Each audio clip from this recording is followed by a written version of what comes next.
Tuan-tuan dan puan, Tun Mahathir membuat satu pengakuan yang amat besar pada hari ini dengan menyatakan kesediaan beliau untuk ke mahkamah. Kita juga tahu baru-baru ini Polis Bukit Aman telah menyatakan bahwa akan memanggil Tun Mahathir. Pada akhirnya, saudara-saudara, dalam sebuah artikel dari biharian.com, Tun M dakwa arahan tak boleh sentuh 3R tidak sah, sedia ke mahkamah. Ada yang kata, adakah Tun Mahathir akan dipenjarakan? Adakah Tun Mahathir akan ditangkap? Bahkan spekulasi-spekulasi sebelum ini, adakah beliau akan terus meletakkan jawatannya setelah kalah pada PRU 15 dan pada PRN pun tidak bertanding?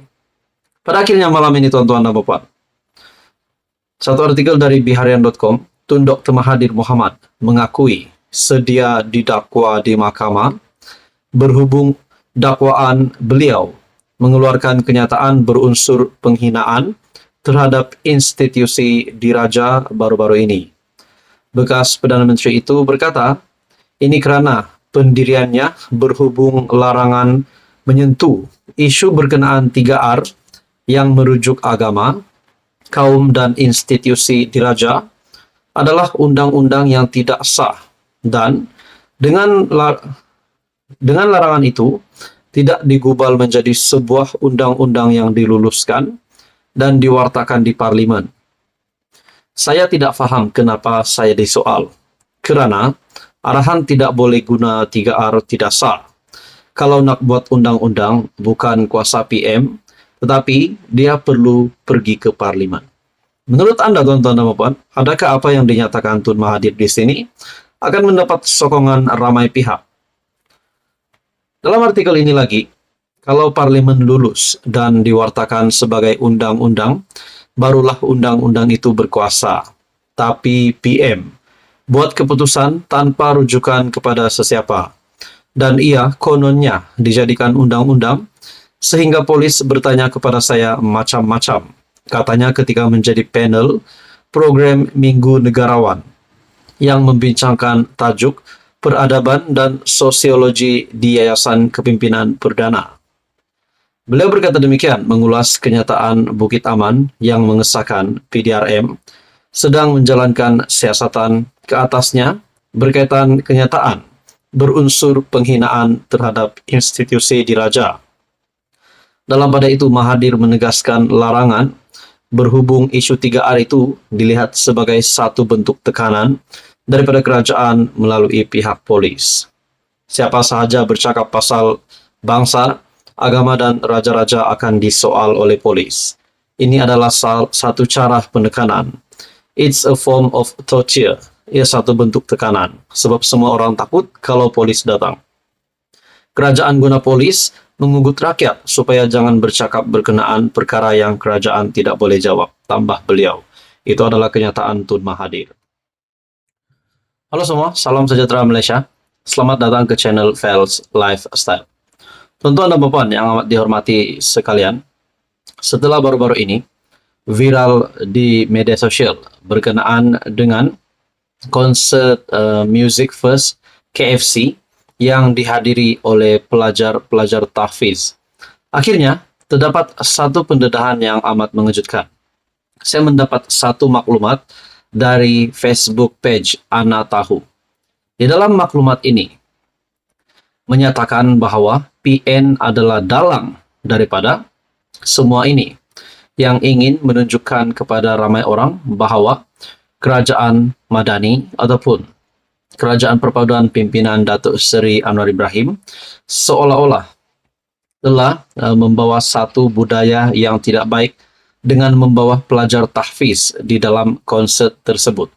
Akhirnya dalam sebuah maklumat yang saya dapat dari FB page Ana Tahu dengan caption takdir, dan di dalam gambar ini caption dalam gambar ini menyatakan berjuta views di TikTok menghentam kerajaan. Tapi rupa-rupanya yang pertama tiada kena-mengena dengan KFC ataupun PMX ataupun kerajaan.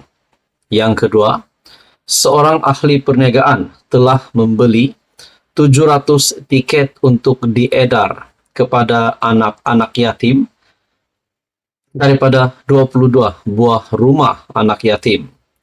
Yang ketiga, di antaranya Madrasah wa Tahfiz Al-Quran Rohingya yang terletak di TTDI Jaya.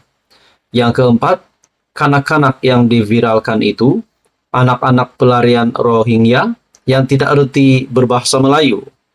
Yang kelima, akhirnya Perikatan Nasional ambil video sekerat-kerat, viralkan dan menuduh PMX ataupun PM ke-10 memesongkan akidah umat Islam. Misi Perikatan Nasional menyalahkan PM10 selesai. Misi Perikatan Nasional meraih sokongan politik selesai. Nah, ini maklumat yang saya dapat dari FB page Ana Tahu. Dan di dalam artikel ini ataupun di dalam kenyataan ini yang dikongsi oleh FB page Ana Tahu, terdapat banyak komen, terdapat lebih daripada 60 komen, di mana menyatakan di sini, walaun ingat, sokong pas dapat ke surga, rupanya dapat beban fitnah. Ada kata, yang bagi tiket free itu Cina dari Klante. Cina itu kroni besar, parti walaun. Mungkin ada unsur sabotaj terhadap Perdana Menteri ke-10. Ada juga kata, janji Melayu semua benci kerajaan, damage is done.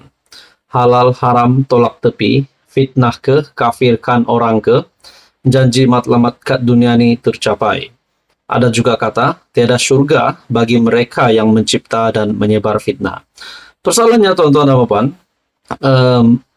di dalam perkara ini ataupun situasi yang sangat hangat ini, siapakah yang benar-benar bersalah itu masih tergantung, masih menjadi persoalan. Jadi saudara-saudara, melalui caption dari FB page Ana Tahu, dinyatakan di sini, misi PN menyalahkan Perdana Menteri dan juga misi PN untuk meraihkan sokongan politik dengan membuat perkara ini memperlihatkan bahawa Perdana Menteri Datuk Seri Anwar Ibrahim lah yang bersalah. Ini maklumat dari FB page Ana Tahu. Jadi saudara-saudara, menurut Anda pula, apa komen Anda? Teruskan bersama di dalam channel ini untuk info yang seterusnya. Halo semua, salam sejahtera Malaysia. Tuan-tuan dan puan yang amat dihormati sekalian. Hari ini terdapat satu tajuk berita yang menyebut nama Khairi Jamaluddin dan juga salah satu menteri di dalam Kabinet Kerajaan Perpaduan, yaitu Tengku Zafrul. Disebutkan di dalam artikel berita dari biharian.com, Khairi Jamaluddin, Tengku Zafrul ganti Norza menjadi persoalan. Dalam artikel ini, walaupun lama lagi, tetapi desas-desus siapa pengganti Tan Sri Muhammad Norza Zakaria. Sebelum itu, mungkin ada yang tidak tahu siapakah Tan Sri Muhammad Norza Zakaria. Tan Sri Muhammad Norza Zakaria selaku Presiden Persatuan Badminton Malaysia BAM, di mana satu kabar angin yang sudah bertiup kencang, walaupun lama lagi, tetapi desas-desus siapa pengganti Tan Sri Muhammad Norza semakin sudah bertiup kencang. Dan yang menariknya, antara nama yang disebut-sebut menggantikan Norza yang akan melepaskan jawatannya hujung tahun ini ialah Menteri Pelaburan, Perdagangan dan Industri, Tengku Datuk Seri Zafrul, Tengku Abdul Aziz, dan bekas Menteri Belia dan Sukan, Khairi Jamaluddin Abu Bakar. Namun mereka yang memasang hajat meneruskan legasi Norza harus memiliki 5 syarat.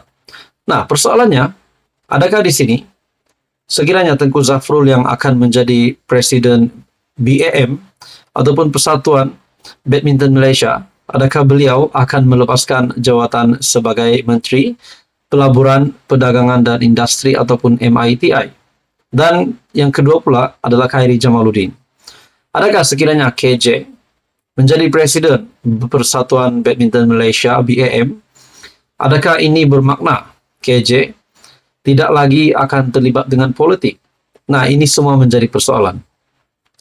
Dalam artikel ini, perkara itu disuarakan secara pribadi oleh Timbalan Presiden BAM, Datuk Seri Jahaberdin Muhammad Yunus, yang berharap tokoh berwibawa dapat mengisi kekosongan itu dalam misi meneruskan kecemerlangan badminton negara. Katanya, antara syarat utama ialah tokoh berkenaan mampu mendapatkan dana selain memiliki minat mendalam terhadap sukan berkenaan. Tokoh yang berhajat juga perlu mempunyai kemampuan untuk mendampingi pemain dan jurulatih selain berupaya merangka program bagi meningkatkan sukan badminton ke tahap lebih baik. Adakah di sini KJ yang lebih layak ataupun mungkin Tengku Zafrul yang memang sudah ada jawatan sebagai menteri di dalam kabinet kerajaan hari ini? Awal bulan ini, Norza membuat pengumuman bakal mengosongkan kerusi nomor 1 badan induk berkenaan lebih awal berbanding selepas tamat Sukan Olimpik Paris 2024 seperti diumumkannya pada 15 Julai lalu. Secara pribadinya, menteri atau tidak, mesti ada 5 faktor yang saya gariskan itu, ujar Jahaberdin.